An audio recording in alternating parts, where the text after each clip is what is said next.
close to 20 years in corporate offices, different offices, nonprofit and for-profit. Realized I was stuck 4 years ago and then made the change, fortunately, finally, actually last year. So definitely happy to be part of the conversation today. Thank you. Dr. Maisha? So good morning from, I would say, not sunny California, normally sunny, the fog was off. Excited to be here with you guys. I have spent 11 years in kind of a traditional corporate America tech career, utilizing my PhD in material science and engineering, and realized that I had a passion for people. A broadening assignment in one of my roles helped me find and kind of get unstuck and figure out what I wanted to do next. And for the last 4 years, I have been leading talent acquisition in high tech. So Microsoft, and now I'm at Twitter. When I'm not working, I am the mother, like Wisda, I only have one set of twins. Ooh, she just made my heart palpitate real fast. 2 sets of twins, but I only have one set of twins. 9-year-old twins, and do a bunch of stuff that revolves around keeping them happy and healthy. So glad to be here with you guys this morning. Thank you. Regina. Hi everyone. I'm Regina Jones-Jackson. I am the owner and principal wine consultant at Corks and Cuvée, LLC. I spent a better part of my career in corporate and finance and HR. I managed some very large payroll teams with some very large dollars. I did not want to do that any longer. My passion was wine. And while in corporate America, proceeded to follow that dream. It did not happen overnight, obviously. I started Corks and Cuvée in 2014. It is now 2020. And I actually started it in my bedroom. And I am sitting in my wine shop right now, actually doing this panel, but it's very personal with me as well, because I did leave what was quote unquote a good job to follow my dream, and I had to not be stuck. And so I look forward to having this conversation today. I may be going in and out because I have things happening in my shop. Business. Please forgive me. So if you see my picture pop up, you know I had to go take care of something, but this is the day in the life. So you can understand that, okay? Yes. Thank you, Regina. All right. Next up, Adria, Dr. Adria. Good afternoon, everyone. I'm Dr. Adria Luster. I live in the Atlanta area, but actually my hometown, I'm proud to say, is Topeka, Kansas. I'm an educator, and I've been an educator for more than 20 years. However, I made that transition from corporate America, following my dream, even though I felt that I would be underpaid, but I found it to be very rewarding to make that move. And it's allowed me a lot of opportunities, time to be with my family, but also opportunities for advancement that I see now in hindsight. But at the time when I anticipated making the move, I was a little worried about that. So I'm really glad that I made that career change so long ago, because it's not a profession that a lot of people would think would have the perks that it does. But I am glad that I made that transition. Awesome.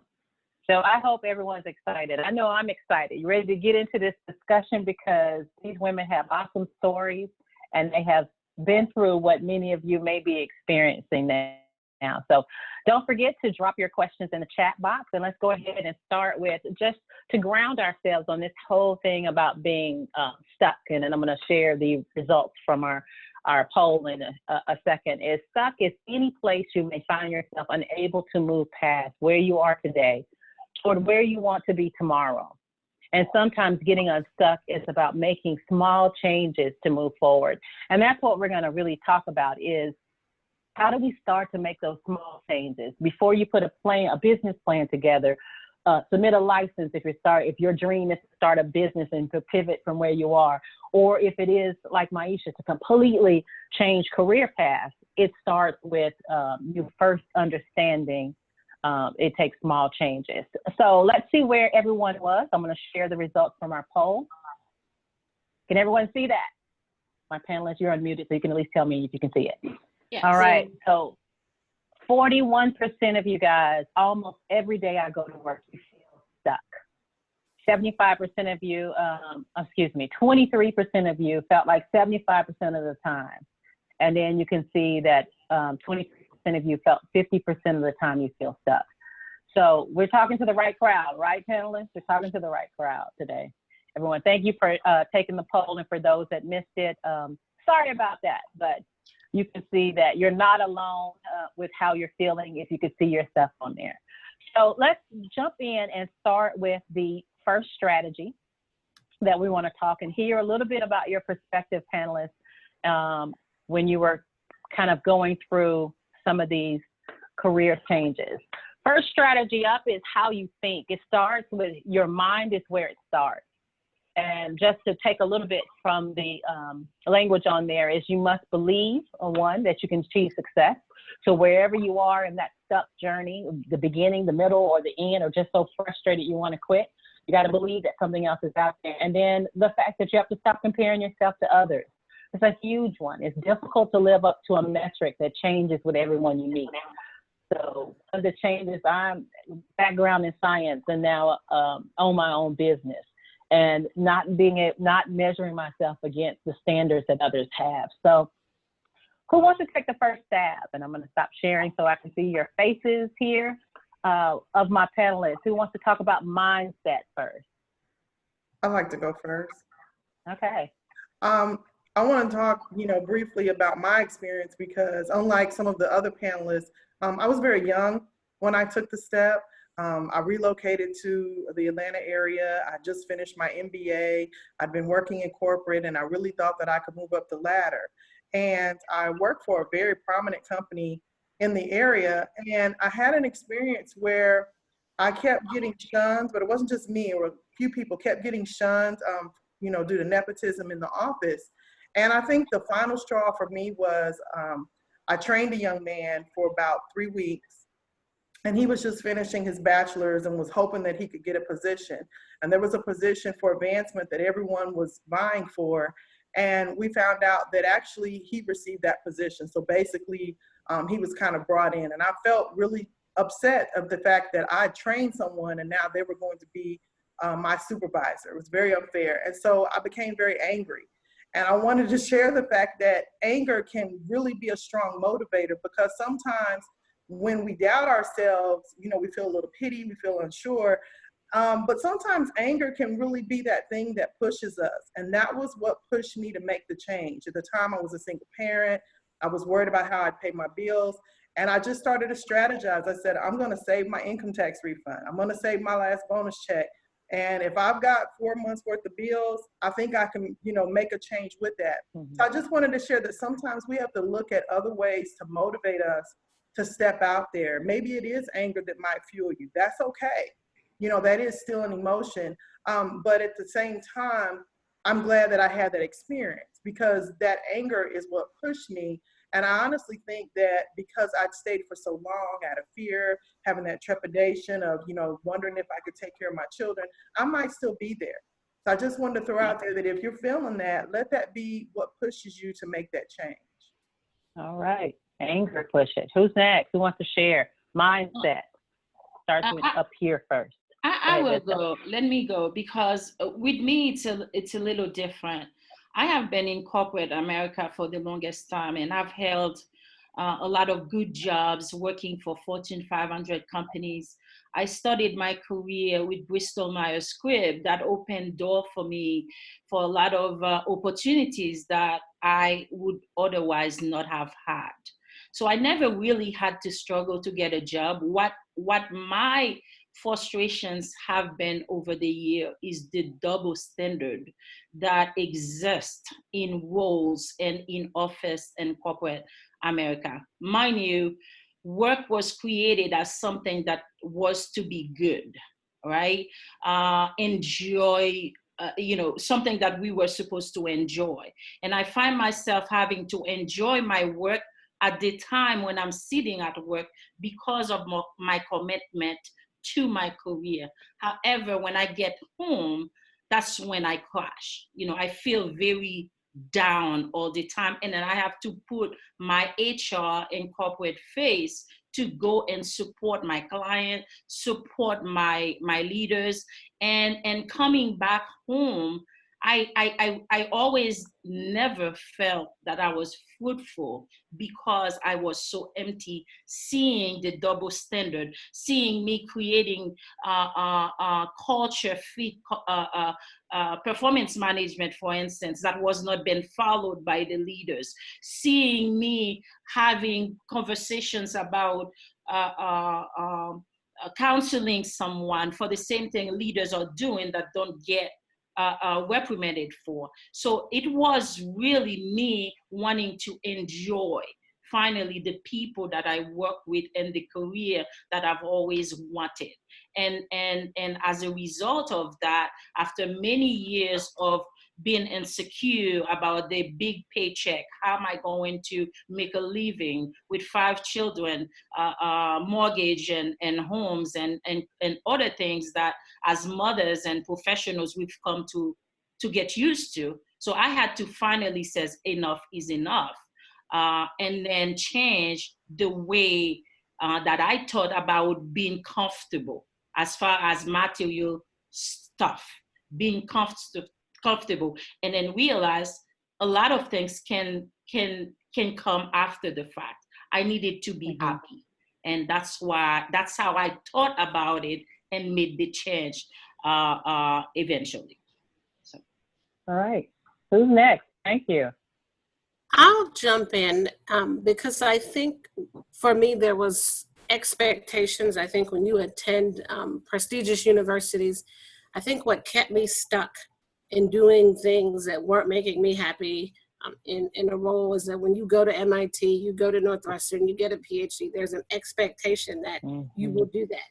And you hear a lot of the tapes around there, 2% of Black women have degrees in science and engineering. And, I'm part of that 2%. And there was a feeling, not that I wasn't good at it, because I could still be leading R&D innovation teams if I wanted to, but it wasn't fun. And I didn't feel like I was using my whole person. And I think I stayed doing that work longer. 13 years is a long time, doing it longer than I should have, in part because I think it was expected of me. Like I had forged down this path. I had got on a certain on-ramp, and I didn't know how to make that veer, how to go a different direction to get to a place where I was happy. And so I was actually pushed off out of my comfort zone. And I to this day appreciate the people and the leaders in my company that pushed me out and saw something in me that I was too embarrassed to see in myself, and pushed me into a role that they saw I had potential to do. That really changed my life, because I don't think I would have done it on my own. I think because of the expectations, family, otherwise, I probably would still be doing that thing that drove me bananas and made me crazy. But I think it was fear of other people's expectations and labels, et cetera, that had been put on me that kept me stuck longer than I probably should have been. Oh, can't we all relate to that? Thank you for sharing that one, because that whole fear and expectations is a scary place to be, but it is so true. And especially when you're a Black woman, the expectations on it. So Regina, did you come back? Yes, you did. But you were muted. Yeah, there you go. Sorry about that. Ladies, I am in my shop right now, so things are happening around me, and so from time to time I will put up the picture. But let's talk about being stuck and uncomfortable.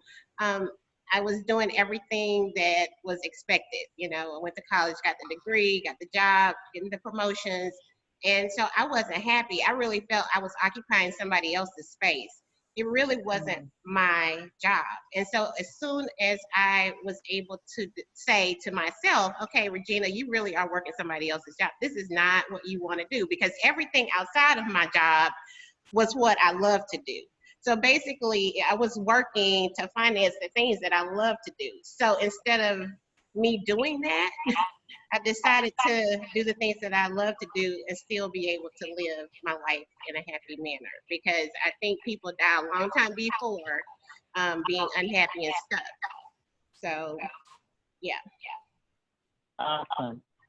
So agree with that one. The whole idea of occupying someone else's space.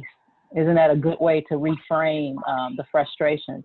But before, I love the fact that you guys were also transparent in your sharing and the fact that it started with how you thought first. Moving on to strategy 2, how you dream. One sure sign of being stuck is the inability to dream past where you are today. Settling for mediocrity is a dream killer. Ooh, ladies, I want you to talk about when you started dreaming those big dreams. Because at some point, when you were still in there stuck, you weren't dreaming, or if you were dreaming of big dreams, you certainly weren't empowered to walk into them just yet. So anybody want to kind of kick off this portion of just talking about dreaming big? Andrea, Dr. Andrea, I'll start.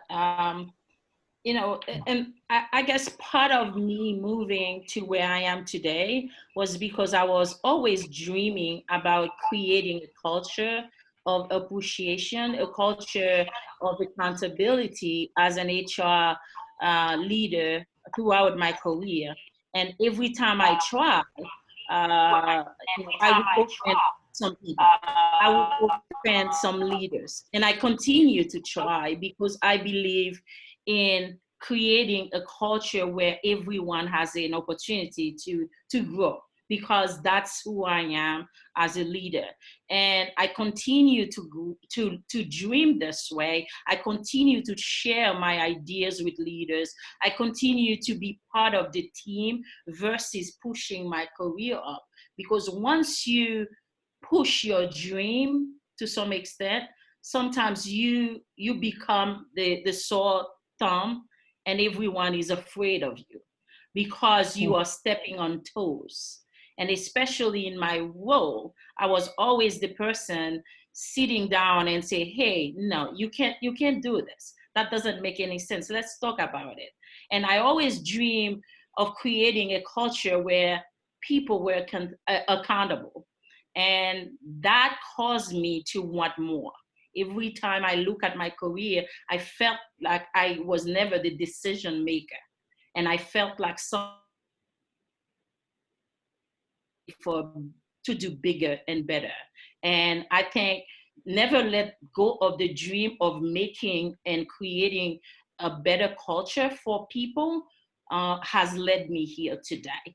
There are consequences, however, but as long as you are willing to push your dream and know for fact in your heart that this is the right thing to do, go for it. Keep pushing.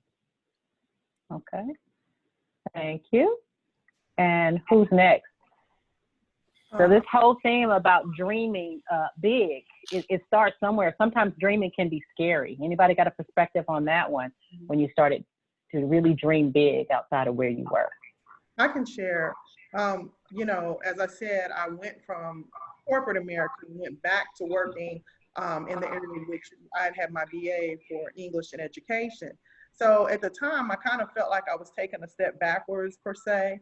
But once I entered the profession, I found that by following my dream and my drive, it motivated me to want to be better at what I was doing. And so that allowed me to pursue specialists and then eventually to earn my PhD in that area, when all along, really, to do the job that I had at the time, that wasn't a requirement, if you understand what I'm saying. And I remember talking to some relatives about, you know, I think I might leave this corporate job and go to teaching. And they're like, but you just got that master's, you just spent all that money in that education, you know. And so I think you have to think too that sometimes you have dreams, but I've heard Steve Harvey say you also have dream killers.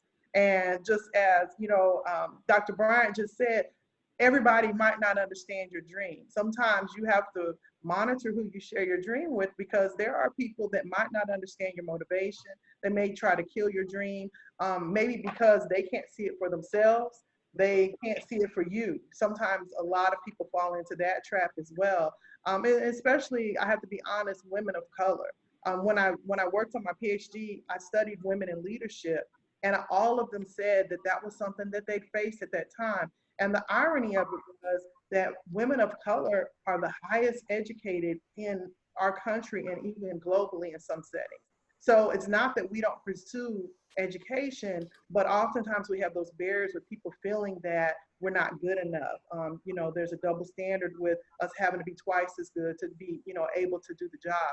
So I just think sometimes when you dream, it's good to motivate yourself, but you have to be careful with who you share it with. Awesome. Dream killers. I love it. Love it. Who's next? Maisha, you look like you have something to say.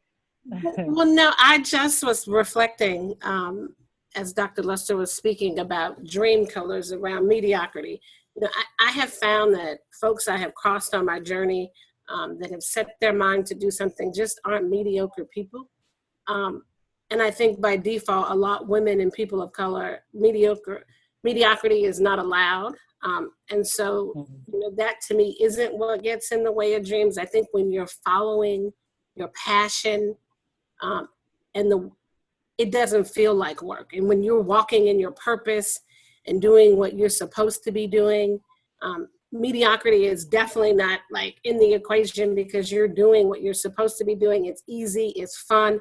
And I think you find yourself putting a lot of hours into it. When I think about when I made the switch and brought my data mindset from engineering to the HR people world and talent acquisition, I'm sure I drove my team of very traditional HR careered folks crazy. Yeah. Uh-oh, Maisha, you went out. Maisha, can you hear us? We can't hear you. Maisha. Mediocrity is not. Oh, she's back. We lost you for a second. Yeah, this is California and sharing internet with 2 9-year-olds. That's my life. Oh. But go I think, back. You were just about to get to some good stuff. You were saying I think I drove my team crazy. Well, I do drive my team crazy. I think. You still do. I do, because I'm not a traditional HR careered person, and so I come with a very heavy data mindset. I led innovation teams. And so all I do is big, right? Like I'm used to putting a product and the mindset that I bring, and I'm just bringing it to the people side of this. And it's easy to do. It's easy to lose track of time because you're in your place of passion, right? When you're walking in your purpose, the hours and the days go by and you're able to invest and put a lot more in, whether it's your business or your passion that you're doing through somebody else. I think, it's easy to get lost in it. It's fun. Yeah, I'm gonna have to second that one. The hours do go by, especially when you're walking in passion and purpose. Regina, you want to add anything to this whole thing about dreaming and forcing yourself to dream big to get unstuck before we transition to our next strategy? Yeah, sure. So, when I thought about the dream, it seemed unsurmountable because it was a long way from, working in my job, working in corporate America to actually following my passion, which was totally different industry. The wine industry is predominantly white male dominated, and to have gone through these certifications, it brought that much more home to me. So while I was working in finance and dealing in numbers every day, I would come home and allow myself to spend some time doing the things that would get me closer to actually having my dream fulfilled. And so I treated it like a part-time job, really, like every day. So once I started the business, there were things that I would do. How I did it was to start, writing about what I love to do, which was wine. Had to find ways to insert myself in this industry that I wasn't in. I was in corporate America. I worked for Home Depot for many years and Sears Holdings Corporations for many years. And I just had to find my way to create that time. And my strategy was every day. I chipped away at it a little bit every day until I could see the dream fulfilled. And when I decided to actually leave corporate America fully, it was a process to that. It was a preparation for leaving. So I think that the strategy, the dream big, does not come without some steps to that big dream, but you got to have it. And to what my panelists said about dream killers, some people don't deserve the right to hear your story, so I'm very careful about it. And so when I decide to go do something, I have a whole lot of tunnel vision. And so with my team, they say I drive them crazy just because of the way that I work. And so it's, but that's okay, and I'm fine with that. And you have to be okay with that. Sometimes you're gonna drive people crazy, and I'm fine with that. And you have to be fine with that too. They'll be fine with it too. Oh, well, yeah, I don't think there's a choice. It's not negotiable. It's like, you know, you got to do, this is my dream and this is what's going to happen. So, yeah. You know, this whole thing, dreaming big, it is scary. And for those of you who are trying to figure out, I remember being asked the question, and this is when I was still in corporate, what would you do? And it's a popular one. If it was, all the barriers were removed and it was, you knew you were going to have success. Even in answering that kind of question, when I knew what the answer was, it was still scary for me because I was afraid to give some kind of validate the feeling I had because it was so contrary to what I had worked so many years to do. So this whole thing about walking into dreams and then building a strategy with it, it can be a scary process. All right. Strategy number 3.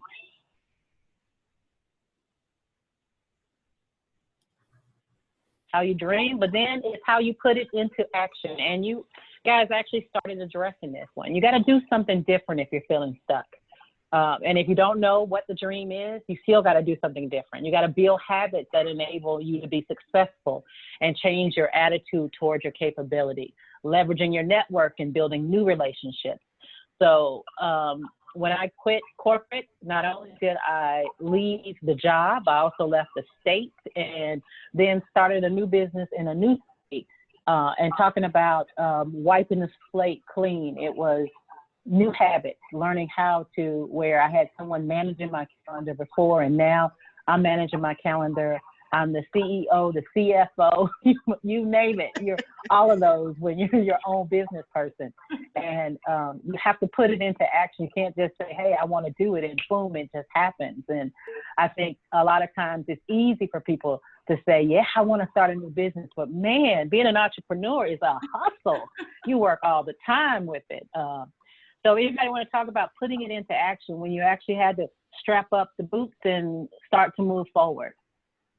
With it, how did that change, or how did you, what lessons did you learn on that one? Oh, I'm sorry. Go ahead. Go ahead, Regina. Go ahead. I didn't want the time to go by. Go ahead. No. I mean, you know, again, I worked it like a part-time job. I mean, I was very committed to my dream and how to get there, and I knew if I didn't take action every single day, it wouldn't get done because it was my dream. It was on my shoulders. And so I felt very committed to myself. And so I had to make a commitment to myself and my dream and how to get there. It was a labor of love. I would work endless hours. I'm one of those people that I'm a night owl, so I could get a lot of things done between like 12 and 2 o'clock in the morning, but I had to go to work the next day. So that was not conducive to my day job, but I didn't want my day job. I really wanted this job that I was dreaming about. And so that was, you know, a little bit of how I got there. It was a commitment to doing something every single day. All right. Building those new habits. Yeah, I would say you guys can't underestimate your network. When I think about my LinkedIn inbox is a little bit of a coffin. So if you sent me a LinkedIn message, I'm apologize in advance. But I will say I spent a lot of time doing career conversations and really understanding from folks before I made that leap and while I was making that leap, what it meant to do this full time, what did it mean, and how I could leverage my transferable skills. Because a lot of it was convincing people who had what I wanted that I could do this job. It takes a lot, as much as I train my recruiters to be able to look for transferable skills and look at a resume and see the potential. Not look at where someone has been, but look at where we might be able to put them in the future. It's not a skill that everybody has. And so I really did become my own salesperson. And I think I'm not an entrepreneur in the same way that some of these other panelists are, but I am the entrepreneur and the CEO of my company, of the company of That's Maisha. right. And so I do need to be able to sell myself and the product that I want folks to buy, which is my ability to be a talent acquisition leader. And so it required a lot of conversations to help people understand what I brought to the table. Because if you go on LinkedIn and you're like, you're an engineer, what do you know about talent? You've been making baby diapers or charcoal. What do you know about talent? And really to help people understand what I brought to the table. And that was the big piece for me in terms of putting it into action. I had to be able to articulate and sell myself to them so they understood what I was going to bring, how I was going to transfer a career in engineering and disruptive innovation into talent acquisition. And so that for me was putting it into action and then utilizing my network of folks. And I was blessed at the time to have a friend that I consider to be one of my personal board of director members who was making a similar transition from being a full-time chemist at Dow Chemical to them being a talent acquisition leader. So I was able to share some of the good and the bad with her. So I wasn't learning by myself. So networking. Uh-oh, we lost you again. Okay, can you say what you said at the end, Maisha? Can you hear me? There's a twin. Okay, we missed at the very end. You said networking, and then we lost you.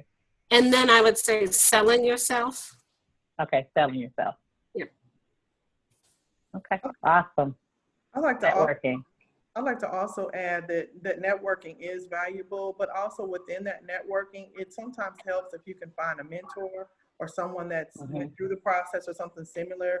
Just like Maisha just stated, somebody that you can talk to about the good and the bad. Maybe they can share their experiences to help point out some pitfalls that you might face. But mentoring is very important, and a lot of people have used that to their advantage, even just to get knowledge or just to be pointed in the right direction with someone that they might know that can help you to land a foot in the industry or in the area that you're trying to pursue. Awesome. Dr. Andrea, I'll piggyback on something you said earlier about moving from where you were to where to another city and state. I think change is difficult. As a HR person, I realized that I had to start using my own advice when I tell leaders how to change the culture, when I coach and implement changes that were hard to swallow sometimes. And I would come home during the last 4 years when I realized I needed a change and I was not making it. And I started reviewing my own training, my own feedback. I started putting myself in the other side of it and realizing that, hey, I needed to walk the walk. And I love people, I love what I'm doing, but I can't be a hypocrite. I need to put this into practice. And I started changing my environment. I started changing my friends to the point where I looked at my LinkedIn and my phone contact list. I disconnected myself with a lot of people in order to have been where I am today, because change is not easy. It requires sacrifice at times, and to be able, if you are like me, to let go of what you know best, which is being on top of as an HR leader, training people and getting this paycheck that I've come to lean on, and making the change to be happy.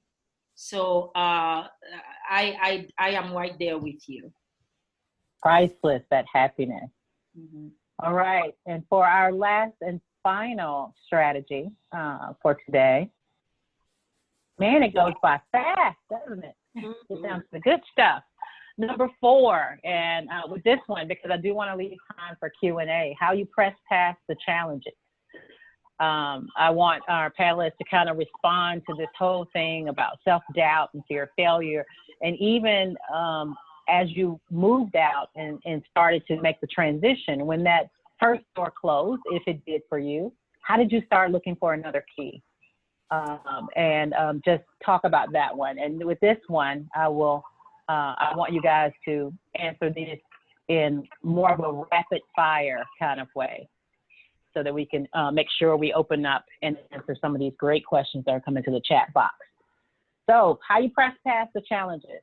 What are you going to tell people? It wasn't easy. I can say first, when I ventured out, the first few years was me relearning me, because I think something happening between graduate school, graduating, and my 15-and-a-half-year career in corporate. I lost a little bit of myself during that time. So those first few years, when I was my post-corporate, I had to relearn me. I had to relearn my strengths. I had to relearn what I brought to the table when I sat down, because I think I had forgotten. I know that's crazy, but I had somehow lost it and forgot it. And I had to reintroduce myself to the new me that was now a sum of all the experiences I had behind me and all of the potential and all of the dreams I had in front of me. So let's talk about that. Let's talk about that whole, what happens when it don't work out right. It's not perfect. It's funny. I'll go ahead and real quick. Again, we have so much in common as far as who we are. My identity was attached to being the HR person for somebody. I could not live without it. And I had to learn to compromise those values to seek and other values that were important to me, and capitalize on them, really nurture me not being an HR person, me not being someone's decision-making coach. So I had to let go of this identity before I could relate and start learning about moving forward and compromise some of the things that I've come to lean on and love the attention of being part of the table where the discussions are happening. I had to let go of that and move forward. So that's really part of my therapy. Yes. The innovator in me probably has 2 bad pieces of advice for you, but one I would say, we learned to fail early. And so I would say scrap the plan and be okay. I think there was a question talking about the plan. I probably in these later years, as I've pivoted, have less of a 5-year, 10-year plan. I think that was so wired in me, is to have it all figured out. I don't have a plan. I am literally, and I think COVID-19 has taught us all that the best plans throw them all away, so I don't have a plan. So that's probably bad advice from a coach friend. No, but it is the absolute truth, and I appreciate your truth. It is. I just throw it away. All these 5-year, 10-year. I do love my vision board friends, though, so I do try to have a vision. But again, COVID-19 threw it all away. My vision board, throw it away. I think it taught us to be flexible. Yes, agility, and agile with it. Yeah. And then being comfortable being uncomfortable. And I think when you don't have a plan, you're able to bring that agility and deal with what life throws at you. You know, I had 72 hours to take Twitter's global recruiting organization, virtual recruiting. I came in on a Friday. It was my birthday weekend. I was thinking about all my lemon drop martinis, and my VP said, 72 hours we will be interviewing totally virtually, because we will make an announcement on Monday that Twitter will be one of the first companies to work from home. What did you say, ma'am? What did you say? No lemon drops later, we did it. But again, it was like, what is she asking me to do? I was comfortable being uncomfortable and not having a plan. So that's me. Awesome. Next. Somebody else, rapid fire. I think rapid fire, you know, when you get lemons, make lemonade, but also learn that sometimes in failure there is a lesson. It helps sometimes to be introspective and to think about, well, what could I have done differently? What are some changes? What is the lesson here? And how can I be better next time? Okay, make the lemonade. I'm stirring it up over here, stirring it up. Anybody else, panelists? This last one, any other before we go to the Q&A? I would just say, you know, when you have these adversities and these challenges, tap into that piece of yourself that you've been building on all this time. It's there. You probably don't know it because you hadn't had to tap into it. But challenges make you do things differently, and then trust yourself. Reminds me of a meme I had on my phone for a long time. You don't know how strong you are until being strong is the only thing you got. Absolutely right. Anything else, ladies? Let's go to the chat box. Time for some Q&A time. And I see Brandy and Maisha have been going back and forth, so we don't have to address that one unless you want to have some other ones. But I want to go back to one of the initial questions, and I think this one came from Barbara. And it was while Wisdom was speaking. Will you please share some examples of the double standards you face? How much time do we have? So I'll go ahead real quick. You know, I want to try to get to as many questions as possible. Double standard about my own supervisor conducting my performance appraisal and conducting the HR folks onboarding, keeping confidential information, bullying behaviors that they're in meetings.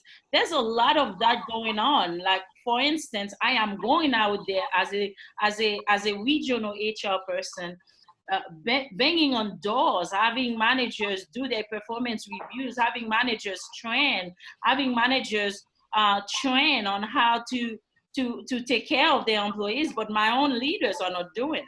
So I mean, I can go on and on and on and on about the double standard aspects that I've experienced along the way. And at times it's so frustrating and draining, and you can't say anything about it, but yet it's happening. And you see leaders talking to employees and all the other leaders about, you know, what they need to do, but yet they're not doing it. And I could not, I mean, I've been in it for 20 years. It gets old. So, and then you have old people say just tired. You get tired. So, I mean, I have so many others, but literally the things that are most important, holding themselves accountable to create a culture of where confidential information is kept, where people are talked to in a more professional manner. I've had leaders cursing in executive meeting, yet terminating other leaders for doing the same thing. Doesn't make any sense, and I'm signing off on them. Yeah. Doesn't add up. A lot there. A lot. Our next question is from Maya Samuel. How long should you give a new dream job a try before moving on? How long does it take to really know if something is for you or not? Anybody want to take a quick stab at that one? How do you know when something is for you or not? Trust your gut, trust your intuition. That's one thing. If you really aren't feeling it, you know, it really might not be for you. Yeah, it's hard to put a timetable on it, but when you feel it, you know it. Anybody else? Here's another one. Was it difficult to write the plan to fit your purpose? How often do you look at it? Anybody? Everybody's laughing. It's like, I looked at it this morning. That's from Denise. Thank you, Denise, for the question.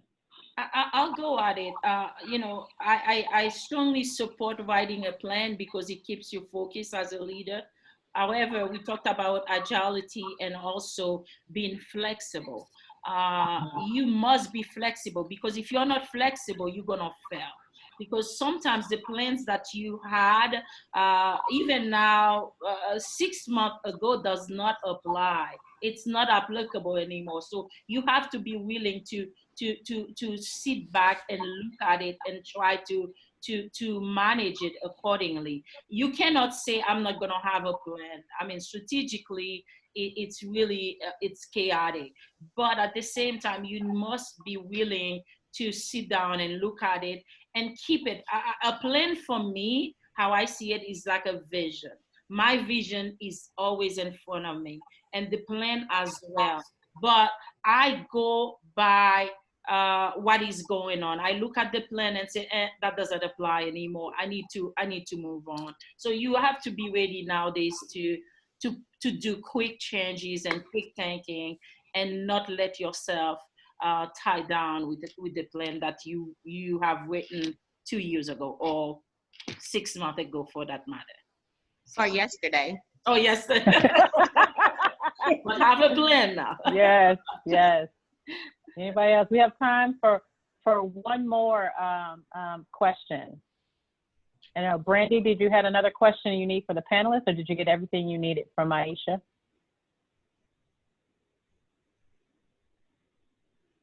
One more question. Okay, you're fine. Okay. So thank you for answering those right away, Maisha, since they were all directed toward you. All right. You guys have fun? I had fun. Yay. Doesn't take much to entertain me, though. I love talking to women about topics that matter. And I know we're at the end of our lunch hour. Now everybody has the ability to be able to clap virtually. So let's give our panelists a huge virtual hand clap, because I think they were awesome and transparent, and you just can't ask for a better response for that one. So please join me in thanking them for their time today. Also, make plans. This is part of a series that I'll be hosting once a month. So now you're on the mailing list. Join us in June. We'll talk about balancing work and life in this new pandemic era. And within the next 24 hours, you will each receive a survey. So please, please, please take a moment to answer the survey. One, it will help me with the content. And also, if any of you have a compelling story you'd like to be a lunch buddy with me, you can put your information onto the survey and share your experience on social media using the hashtags that are listed there. So if there's anything else, please do take a moment to thank our panelists. You can put it into the chat window, or you can put your hand claps, and I'll show you my reaction. Woohoo. You put your hand clap right up onto your screen. So with that, we're at the end of our hour. Thank you all for spending the hour for this very first launch of the Brown Bag series. I hope that you learned something, you were inspired to do something different, and you will actually take steps to get unstuck. So until next month, I say bye-bye. Thank you. Thank you. Bye, everyone. Goodbye, everyone. Bye-bye.